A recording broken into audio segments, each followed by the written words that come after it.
अखेर ज्याची भीती होती तेच घडलेले। मुंबईमध्ये जीबीएसचा शिरकाव झाला। अंधेरी पूर्वेतील एका पुरुषाला जीबीएसची लागण झाली। जीबीएसची लागण झालेल्या या रुग्णावर सध्या सेव्हन हिल्स रुग्णालयामध्ये उपचार सुरू आहेत।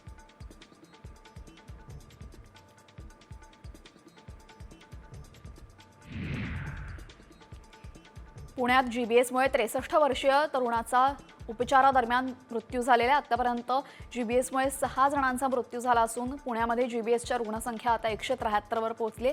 55 रुग्णांवर आयसीयूतून उपचार सुरू आहेत। यातील 21 रुग्ण व्हेंटिलेटरवर आहेत।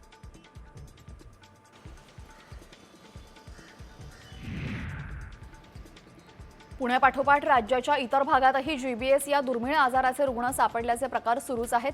जीबीएस आजाराने नंदुरबारमध्ये शिरकाव केलाय। 2 रुग्णांचे अहवाल तपासणीसाठी पाठवण्यात आले होते। यातून एकाचा अहवाल पॉझिटिव्ह आलाय। सध्या जिल्ह्यामध्ये एका 11 वर्षीय मुलगीचा पॉझिटिव्ह अहवाल आलेला आहे।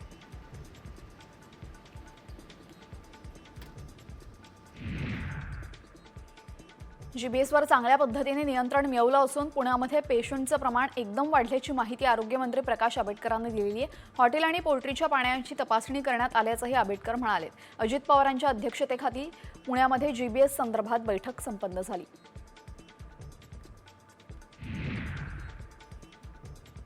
जीबीएसच्या पार्श्वभूमीवर अहिल्यानगरमधील पाण्याचे नमुने तपासणीसाठी पाठवले जाणार आहेत। महापालिकेकडून 2 कर्मचाऱ्यांच्या पथकाची नियुक्ती करण्यात आल्याची माहिती आहे। तर अहिल्यानगरमध्ये जीबीएसचे 4 संशयित रुग्ण आढळल्यानंतर महापालिका आता अलर्ट झालेली आहे।